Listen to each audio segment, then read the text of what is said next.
Hey everyone, welcome back to the show. Welcome to High Vibin' It. We are here to help you live your best life, manifest your dreams, get your mindset right.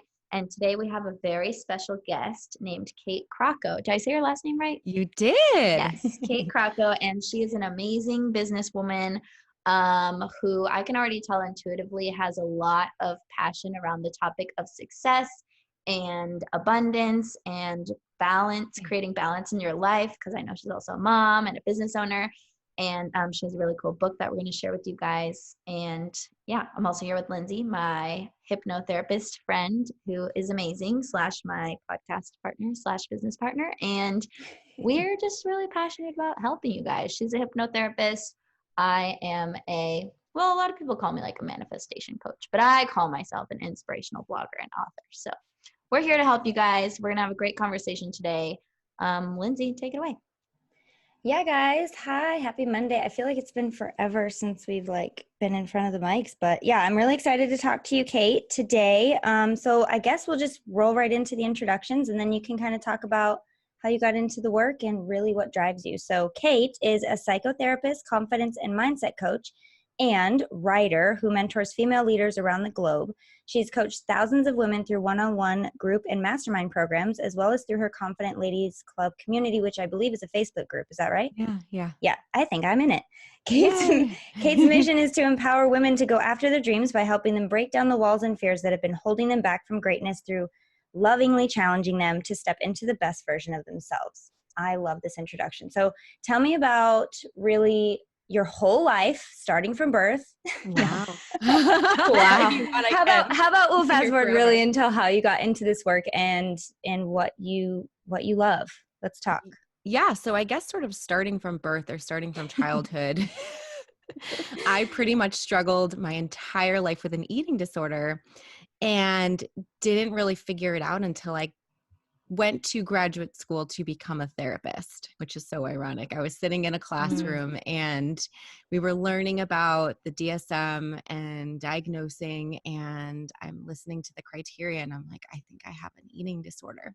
Wow. And luckily I was able to have that insight and figure it out while I was in school and get the help while I was in school. And I've always sort of believed that if you have your mind made up that you want to make something happen, you want to manifest something, you can make it happen if you put the action and you take the steps necessary. And I knew I was I've literally just been struggling my whole life in physical pain, emotional pain, not even wanting to live anymore at some points, and telling myself I just want to get to the other side. I don't want to live like this anymore. And especially if I'm going to become a therapist, I need to sort of have my stuff together.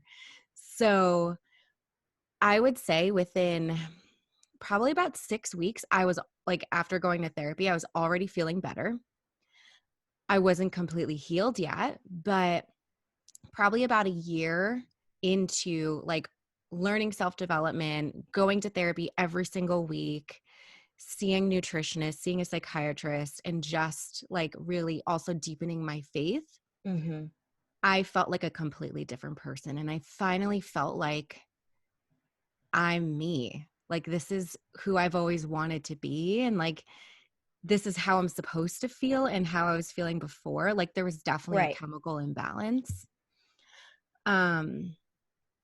And life just started to change. I learned to set boundaries in relationships, and I lost a lot of friendships, which was a good thing, just had to say goodbye to a lot of people. And I was sort of at that place of losing everything in order to gain what I wanted, and feeling like I had nothing or no one left. But that's where I was able to really just rise up and begin to build this different life. And I knew that, coming out of grad school, you sort of, as a social worker, have to take whatever job you can find. You're sort of scraping by for years. And I knew that I wanted to be a therapist, a private practice therapist. And I knew that I didn't want to wait forever to do it also. So I just, several years into working in mental health field, I decided to just start to research what it would be like to start a business. And little by little, it ended up turning into a business. And through that, and then another series of events, I realized, I was showing up as a therapist. I was doing what I loved in private practice. I was able to leave my 9 to 5 within 3.5 to 4 months of starting my first business. But I realized that there was still something missing. Like there was something more. Like I thought, as soon as I become a therapist, have this private practice, like I'll be set for life. Like this is this is what I want to do forever. I'll be living the dream. And when I got there, I realized like this is so much better. And I know that there's even better out there still. So I just started to like really get even more in touch with my spirituality and my faith, and realize that like I didn't want to be quiet about it, because as a therapist, like your thoughts, your views, like none of that should really matter because you're trying to help your clients. Oh my God, you are speaking to my soul. Yeah. That was one of the huge rewirings I kind of had to do for myself, because studying with doing the hypnotherapy and the clinical hypnotherapy, hold space for them, leave yourself outside the room. Don't do programs and packages. You just do weekly sessions and, private practice and all that stuff. And there was a lot of rewiring I had to do. And a lot of that was, this is their voices, how can I show up and be professional if I'm being myself? Because you have to be that like stoic level of like authority in some sense, that comforting sounding board. And you never talk about yourself. You never share your side of the story. You never share any of your experiences because it's about them, which is so valid. Yes. However, anyway, you're going to get to that. However, I want to hear it. Go ahead. Oh. However, I knew like these young women and men were sitting across from me, and I feel like all they wanted to hear was, you're going to be okay. And there are people who have gone through similar things as you. You're not alone. Exactly. You're not alone. You're going to get through it. And I know that it was like that question they also wanted to ask, but I think there's also that like clients know you're not supposed to also cross that boundary, and you're not supposed to ask questions, or else you're crossing a boundary. And I just wanted to say like, girl, you're going to be fine. Like you have your stuff together. Like you're going to figure it out. Things are going to get better. Like you're only 21 years old. Like 20s are the hardest, but these are things like I couldn't say. And I knew that I needed to find something different in order to feel fulfilled in just my soul within my business. Like I could have a professional business, but that's all it would be, is like going to work. Like you said, having those boundaries up, coming home, and then being me at home. But I just wanted it to be congruent where I'm always me, right? And like just always showing up as yourself. And how much more of an enriched experience is it for you and them once they feel that authenticity coming from you, and that passion and that genuineness, and so they can show up and fully be themselves as well, even in that small little hour of seeing you. It's like sometimes it's the only place they can be themselves, right? Exactly. It's funny because I just wrote this book, and in the book I share about my eating disorder, and that was sort of big for me to come out. Like I've always shared about it, but to have it like written in a book, because for everyone to see.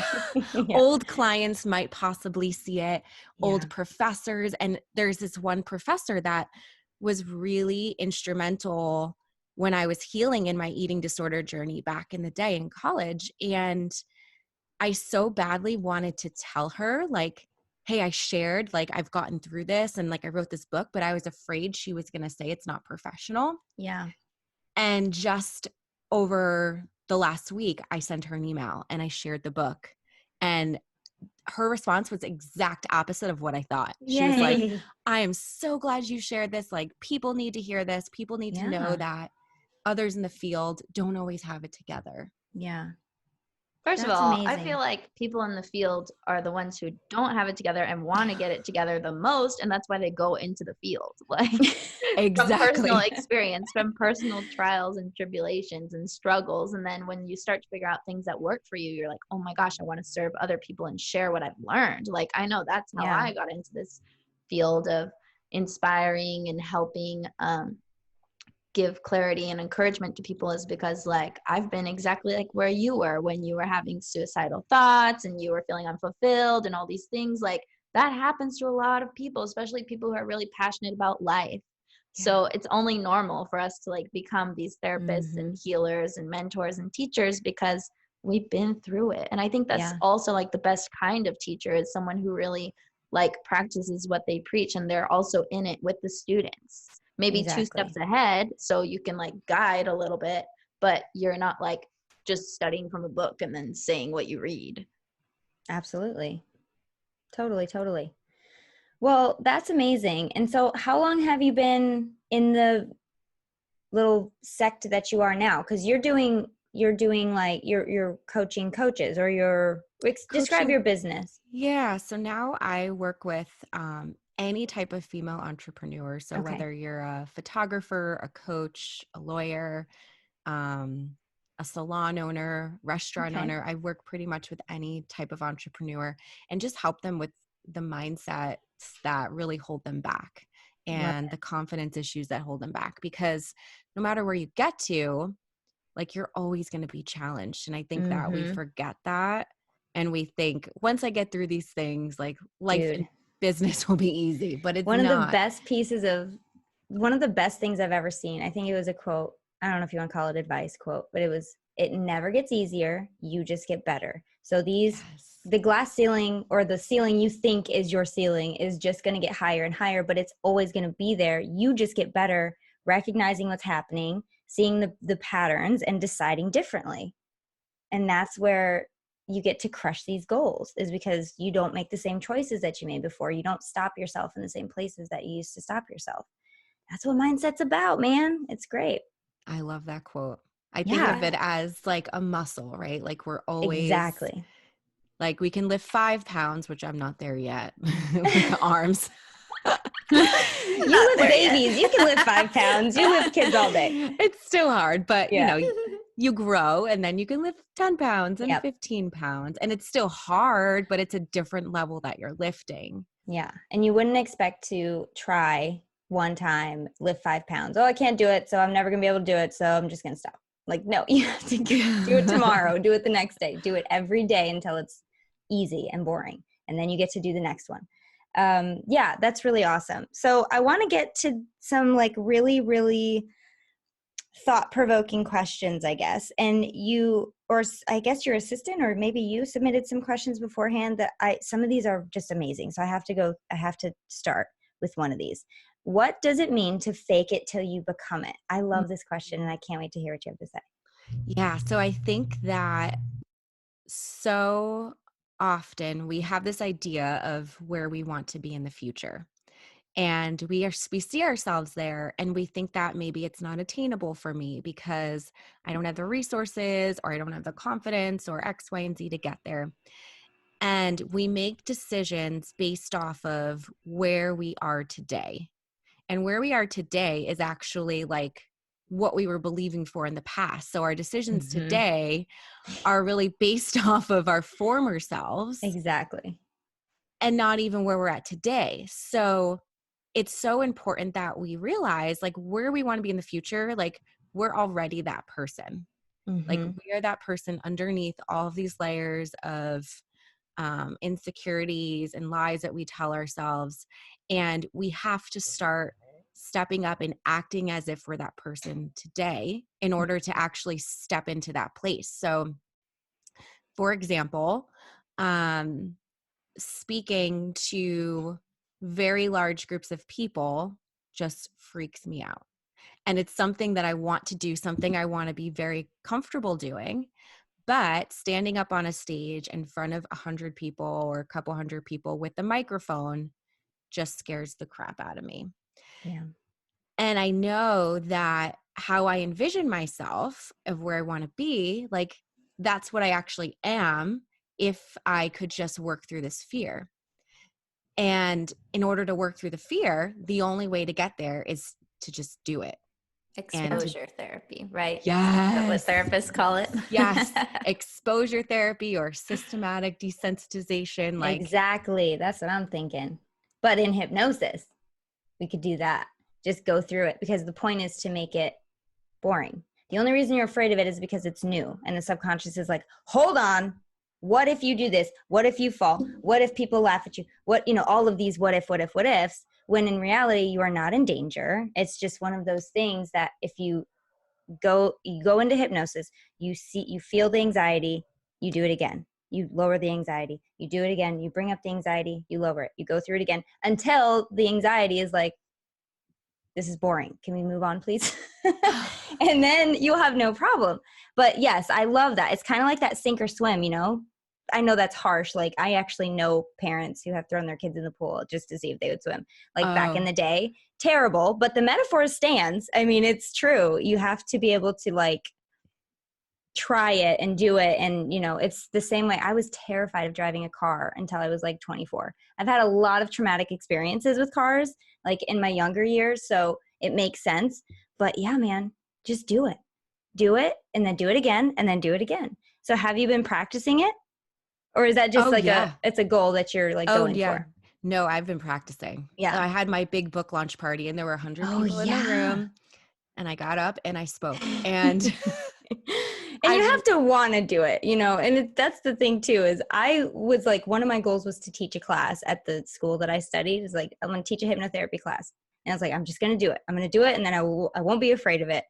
And I did it. And there were like 20 people there. Yeah. And I was like, nope, this is not my goal anymore. I don't want to do it ever again. But if you still want to do it after that, I think that says a lot about, your passion for it. And if you really want to do it. It was a great way for me to find out that I didn't really want to do it anymore. That's so funny. Yeah. So hold on. We gotta do a read real quick. And then we can dive right back into our conversation, which has been so fun. But the first sponsor for the show today, guys, is Beat Elite from Human. So look, I'm going to be real with you guys. I'm not really into exercising. I can't say that I'm good at it. I can't say that I enjoy it. There are people who love it. I am not that person. However, I know that it's something I have to do if I want to stay healthy. So I do it. Now, Beat Elite is so good because if you guys don't know, it really it helps you extend endurance and stamina. It improves your energy. It's a drink that you drink like 30 minutes before you work out. And it is derived from beets, but don't let that freak you out because it tastes amazing. My husband said it tastes like Starburst, and he's absolutely right. It totally does. It increases oxygen delivery throughout the body throughout your entire workout. I did take it before my workout, and I definitely noticed a difference. I wasn't as tired as quickly. I wasn't as in a bad mood, which I normally am when I'm working out. I'm like, just get through it. But I was actually like kind of enjoying it a little bit. So I will definitely give credit to Beat Elite for that. It definitely makes me feel really, really good. It makes me feel like I got a really good workout in, and it's just great. It's really great. And coming from someone who will look for any excuse not to work out, this gives me an excuse to actually sort of kind of look forward to working out. It's trusted by hundreds of elite teams, athletes, and organizations all over the world. So you're getting a top-notch performance product. So do what I did. Take your game to the next level with Beat Elite by going to livehuman.com/Vibin. That's VIBIN, and get 20% off your first purchase. So the team at Human is making this offer exclusively to High Vibin listeners only. So you won't find a deal like this anywhere else. So go to livehuman.com/VIBIN. That's livehuman.com/Vibin. Go get 20% off your first purchase and kind of enjoy your workouts. Yes. And I have to add that it really does taste good because I think beets are disgusting. And I was like, man, I don't even want to drink this. And I tried it and it actually tasted more like berries and it was really, really good. Mm-hmm. So even if you're picky and you think beets are gross, just still try it because it tastes amazing and you'll get all the benefits of beets, because beets are super good for you. But without the nasty like dirt taste. That's what you think they taste like, dirt? I actually like the taste of beets. Oh, no. Do you really? Yeah. Do you also like working out? So there's a Kelsey funny does. story about working out. If you want, I can share because it ties into one of the lies today that we can talk about with the Yes, book. please. So the lie around time is that we always tell ourselves, like, I don't have enough time to do X, Y, and Z. And I think we have to ask ourselves, number one, is this something that is a priority for us? So like, is this actually something we want to do, or are we just making an excuse? Right. Or is it something that we're afraid of, so we're putting it off? And with the excuse piece, I think so often we're afraid to say, like, I actually just don't want to do that. So for years, I lived with guilt around not working out because I hated working out, like hated it so much. Yep. And what is that endorphin thing people seem to be getting? Because I don't get that. Well, I get it. I get it now, and I'll tell you how I think I get Please it now. do. I think it's like it's all mindset. And for years, I walked around with the guilt of like, I hate exercising, but I should, but I can't find the time to do it. Yeah. And, everyone would tell me, you're just making an excuse. Like, you can find time. And then I just, in the summer, said, I'm going to release this and I'm just going to say, like, F it. I hate working out. I don't want to find the time to do it. So I'm just not going to do it. And if people encourage me to work out, I'm just going to say, I don't want to. So I'm not going to do it. As soon as I did that, a friend opened a fitness studio and invited me to come. And I said, all right, let me just try it. Like, I hate working out, but let me just give it a try. Because I no longer walked around with the guilt of needing to have to or should be doing this. I went to a class, got hooked, love it. And now, like, I get excited to work out. Wow. Yeah, it's so liberating to stop forcing yourself to do things that you don't want to do, because then you might actually do them from a place of inspiration one day, like how you did. And then it can actually feel good and be empowering and be authentic, as opposed to like forcing yourself to do stuff that you don't like, which is actually like the opposite of self-love. And I'm a self-love preacher over here. So if you're doing things that you don't like to do, I would say outsource that shit to somebody else who's good at it. Pay someone to do it. Ask a friend to do it. Have your partner do it if they like doing it.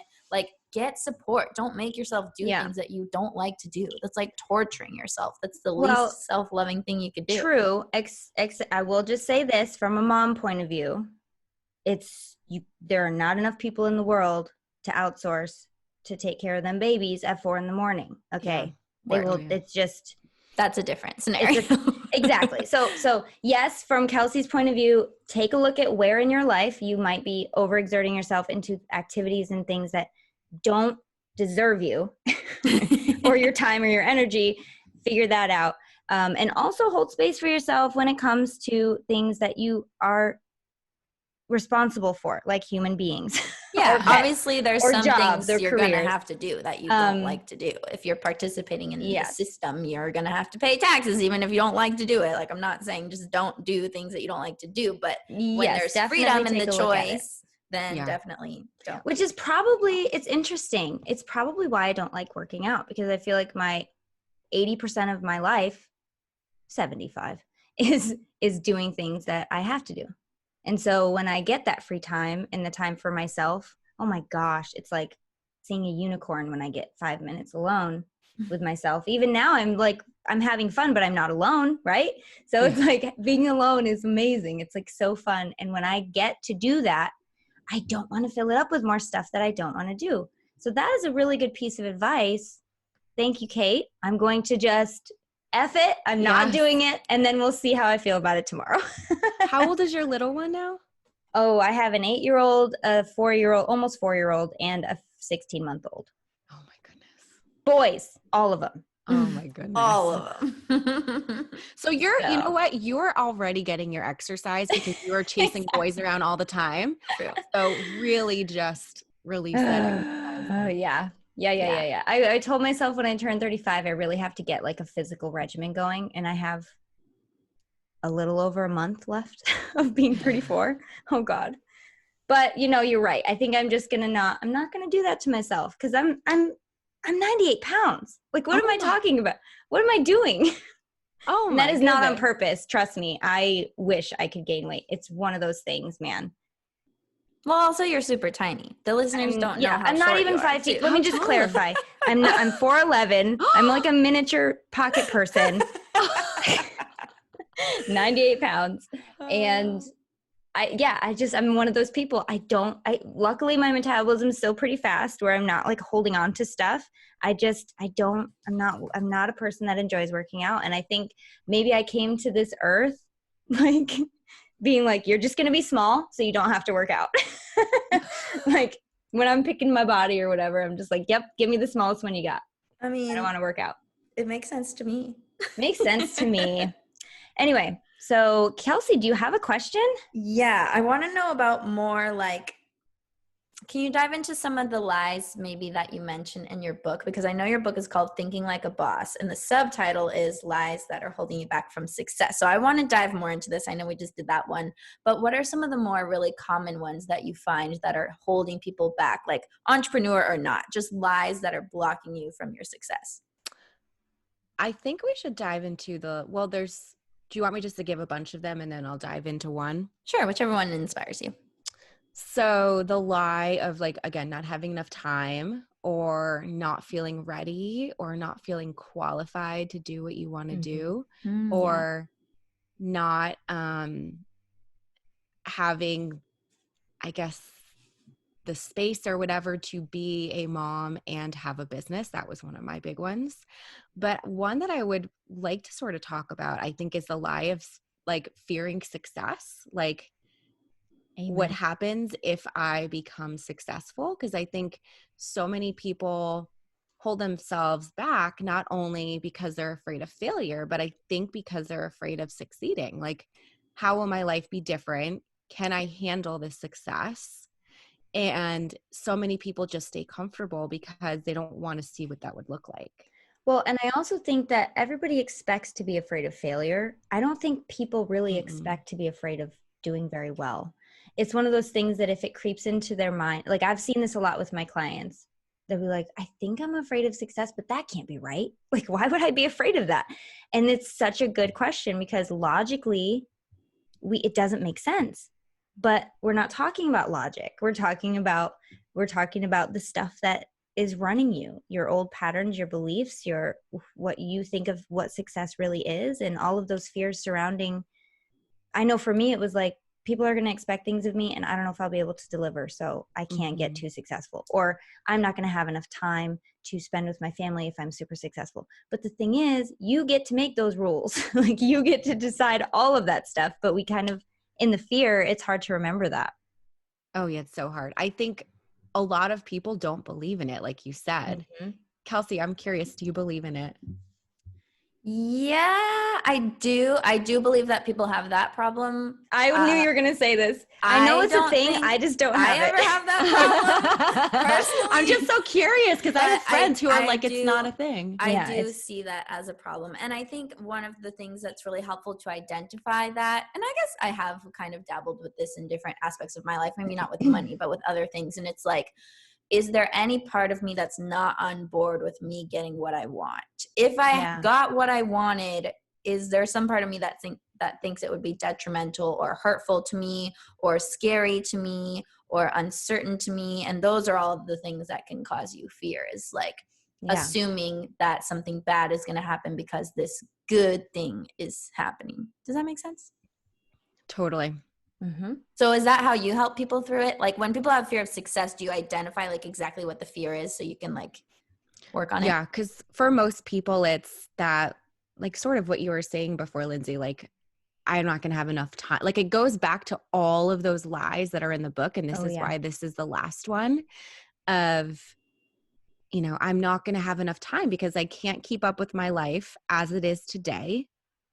It feels like I'm going a mile a minute. So how will I ever be able to keep up if I have everything that I want?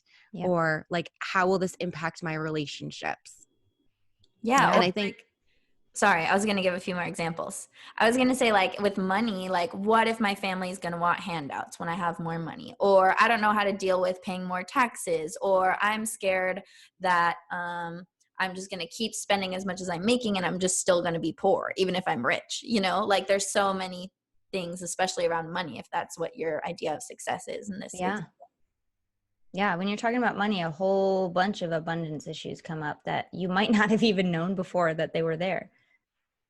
One thing that I know some of my clients have struggled with is out earning their spouse and like keeping themselves small so that it doesn't rock the boat in the relationship.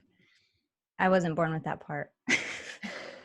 I'm like, I'm a breadwinner. I will always be a breadwinner. And I think luckily my husband loves it. Like I would love to retire him. And I think he would love that too. If he could just like build stuff in the garage all day, do his podcast episodes, he would just love that.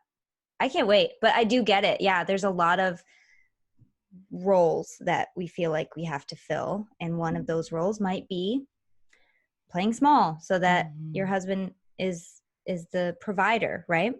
I mean, I get it, but also I don't get it, because if you're married and you're sharing your money, then who cares where the money's coming from? Don't you just both want to have a lot of money? It's the ego, I think. Yeah, it's definitely a lot of, see, and I want to say it's the man, but it's not, I think it's both, you know. Sometimes the man will feel emasculated if the woman makes more than him, and sometimes the woman feels like she's taking what he brings to the table by earning more. But I completely agree with Kelsey, and luckily I'm in a family that we're all on the same page. Like, let's just do the dang thing. Let's just make the money and live the happy life, and who cares? But yeah, I can see both sides for real. Do you find that happens a lot, Kate, with your clients? Like, is it a huge, is it a common thing? It's not as common as some of the others, but it definitely, like, once I ask the question, that's when they sort of get it. Like, oh yeah, maybe that's part of it is I don't want to hurt his ego. I don't want to step on things. Yeah. I don't want to rock the boat. Speaking of money, let's dive into this brand that we want to talk about real quick. So LinkedIn Talent Solutions, aka LinkedIn Jobs, will help you to hire the right person, because that can often take time that you might not have, especially if you're an entrepreneur, you're a mom, you're doing all these things, you're running around like a chicken with your head cut off. Like, where is there time to hire new people to give you the support that you need, right? So LinkedIn Jobs screens candidates with the hard and soft skills you're looking for so you can hire the right person fast. They look for things like collaboration, creativity, adaptability. LinkedIn looks beyond the work skills and puts your job post in front of qualified candidates who match your business requirements perfectly. That's how LinkedIn makes your job post seen by the people who you want to hire. And I believe they reach out to people who aren't even necessarily looking for jobs, but if they're qualified, they're going to be like, hey, this person is looking for someone. Would you maybe want to trade up, work for them? This could be in alignment with you, blah, blah, blah, that type of thing. So that's really cool. And it's no wonder that a person is hired every 8 seconds with LinkedIn, and why companies rated LinkedIn Jobs the #1 hiring platform for delivering qualified leads. So if you're in need of some support in your business, find the right person today with LinkedIn Jobs. You can pay what you want and get the first $50 off. Just visit linkedin.com/Vibin. Again, that's linkedin.com/Vibin to get $50 off your first job post. Terms and conditions apply. That's my favorite part. Terms and conditions apply. I feel so official when I say that part. I know, right? Okay, let's see. Where are we? Let's dive back in. Did we cover all the lies? Did you get everything out that you wanted? Because I really think this is an important piece that I want to make sure we give enough time to. This is a big topic. I think one I'd also like to just chat about real quick is the lie of feeling like you have to say yes to everything, just as the woman and the professional woman, especially one who's a mom or one who's busy caretaking other people. It's so easy to just say yes. Like, yeah, I'll do that. Yeah, I'll do that. And I think we forget like the toll that it takes on us, and how when we say yes to everything, it dilutes our yeses and we're unable to show up 100%, show up how we want to show up. And it's like, it's such a slippery slope, and it's, you know, leads to possibly like you losing your business or losing friendships and relationships because you cannot say no and you can't set boundaries. Or resentment. Yeah.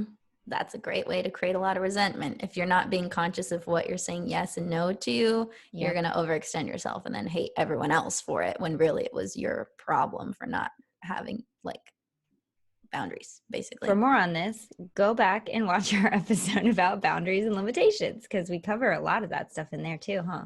Yeah. It's a big thing. I want to ask you this. What is one thing that people can start doing to start thinking like a boss right now? Oh, I like that question. All right. I'm going to start with one. I'm going to do one thing. I have so many little tidbits. The first thing is to start doing one thing every day that scares you. Oh, crap. That's a good one. I do every single day. I mean, it could be something little like, like you need quarters or something. So like going into the gas station saying, hey, can I have change for $1? Like for some people that is scary. Or seeing I don't like doing that. Yeah. Yeah. For most people, it's uncomfortable, like to speak up, to be assertive. So like, how can you be more assertive every day? What's one boundary that you can set? Assertive. Okay. Interesting. Something I just that don't you like can people. do. My cousin was going to go out, and she get this mass text, and she's like, everybody, who wants to do karaoke tonight? Who wants to do? And I just did not respond to any. I was like, she texted so many people that she might not know that she texted me to. So I'm just going to like do the text version of just covering my eyes and just laying low and hope she doesn't like call on me. I don't like anything like that. I don't want to say antisocial, but anything involving like me in front of someone else where there's no screen, it's like a little bit scary to me. I don't know why I'm so comfortable with the screen here, but you take the screen away and I'm like, okay, what's going to happen? But I get it. Yeah. Like going for change. So what's the thing you did yesterday? What did you do yesterday that scared you? Let me think back. This one's like sort of personal, but I set like a really big boundary with my husband about having a conversation with family around our kids. Okay. Yeah, that can be scary.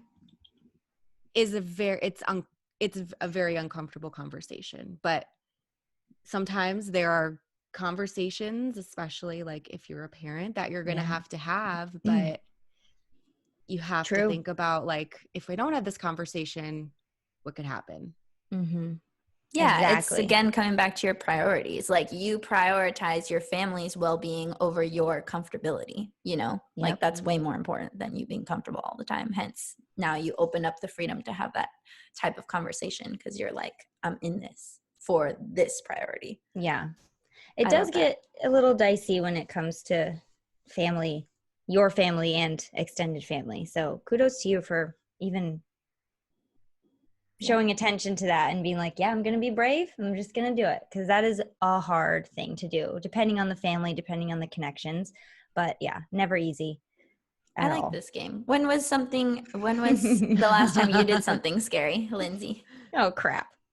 Well, okay. What's the last time I did something scary? That is a good question. Scary for me.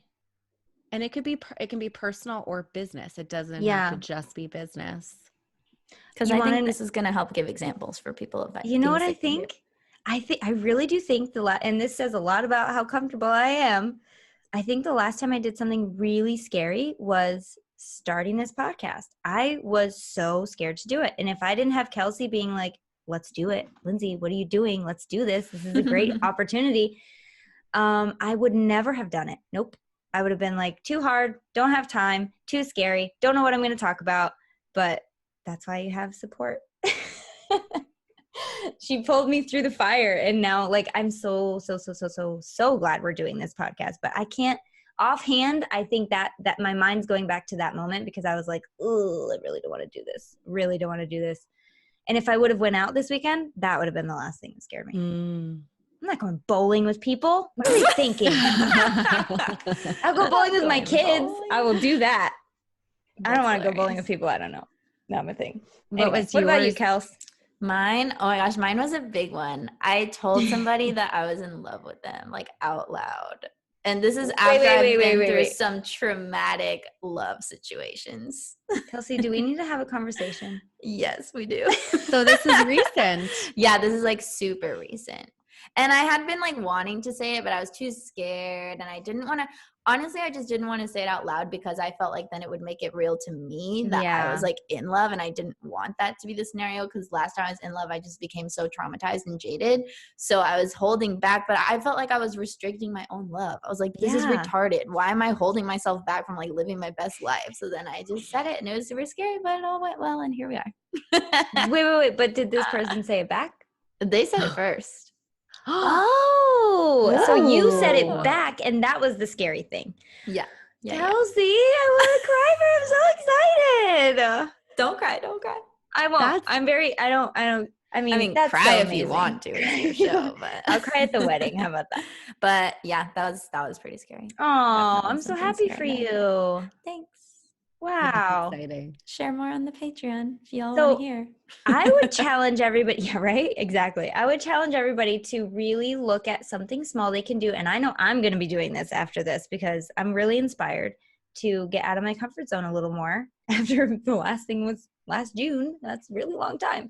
Yeah, everybody think about where you can get yourself uncomfortable a little bit. Growth only happens when you're not comfortable. So take that with you. Yeah. Let's talk about what you have for people. You have this really, really awesome offer that I want to tell people about, or rather have you tell people about.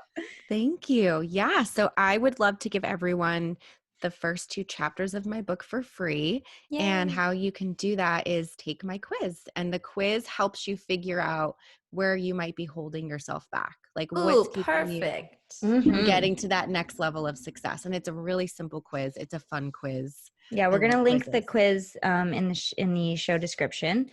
So go check that out. And yeah, first 2 chapters of your book. That's pretty amazing. Thank you. It comes with the quiz, yeah? Like emailed? Yeah. You'll get it emailed right after. Oh my God, that's so cool. Perfect. Well, where can people find out more about you? This has been so fun. I know. It's been really fun. So Instagram is my favorite place to hang out. The Thinking Like a Boss podcast and the Confident Ladies Club Facebook group. Okay. Sweet. That's Kelsey, do we have anything that we want to tell people before we wrap and then take it over to Patreon? Yeah, but I wanted to ask Kate about one more thing that I saw on her Instagram that like totally inspired me. And I just want you to like elaborate for a minute. And I saw this quote that you posted in it. It's like an affirmation really. And it says, my potential is bigger than the obstacles I will face. And I just want you to elaborate on that download that you had, the transmission, the activation, and just kind of like, I don't know, just elaborate on it. I can't remember which chapter it came from, but I think that if we can work through those obstacles, which for us feels so scary and so big, like any of those things that could be getting in the way, if we can just work through it and just run through them, we have so much available to us. And there's so much that's waiting for us out there. And I think that often the obstacles look so big, like they look like they're so close, and they also never, most of the time, never ended up happening. Oh, yeah. So if we can just run through them, run towards them, if they happen, they happen. Maybe they won't happen, but we'll get to the other side. And the potential for your dreams and what's over there is just so much bigger than those little things that you see right now that feel so big. I love it. Yeah, when I read that, I automatically felt like really soothed. I was like, ooh, this feels nice. Like that's how I knew it was a good affirmation, because I'm like the affirmation queen. I wrote a book on affirmations. It's called #ActuallyICan. And this is like something I would totally include in the book because it's really amazing. Like, it's amazing. Thinking of how you're so much bigger than your problems, or your potential is so much bigger than potential obstacles. Like, I feel like that's super empowering. So good for you for channeling that little tidbit of wisdom. I love it. Thank you. Yeah. What else do we have going on in the high vibe in it world? What is going on is I just came back from Mexico and did my first radical self-love retreat, and it was freaking legit. So there's definitely going to be more happening. Just wanted to throw that out there that I will be hosting for sure at least one more retreat, because the first one was such a success. So if you're curious about that, I'll be linking to it in the show description. Just go to kelseyaida.com, get on my email list. You'll be in the know when I start like launching these things. But yeah, y'all are invited. It's going to be great. That That sounds it? like fun. I mean, that's it. We want you guys to subscribe. That's important. So you don't Subscribe to miss the any show. episodes. We Because of love you this- guys. That's important. Well, here's something. Because of the new transition, we're basically starting from scratch with all of our reviews, with all of our listeners, with all of our downloads. So get on iTunes or wherever you listen to podcasts. If they offer the ability to give a review, please do it. Have your friends do it. Have your friends listen, because we want to get awesome content out to you guys, and we can only do that if we have people to listen to it. So Yeah, reviews, get us on the list, and get on our email list so that you stay up to date with what we're doing and how the show's going. Yeah, please share our show with anyone who you feel like it would inspire. If you listen to an episode over and over again, I know a lot of Yes. people do that. Share that with whoever you think it will resonate with. Like, sharing is caring, and we love you guys and we appreciate your support, and we hope you have a great week. And if you want to listen to the continuation of this conversation, just head over to patreon.com/high vibe, and that's where we're going to be posting an extended episode every week of the show. With rapid fire questions. We have a new thing, guys. It's going to be really fun. See you over there. See you next week. Bye.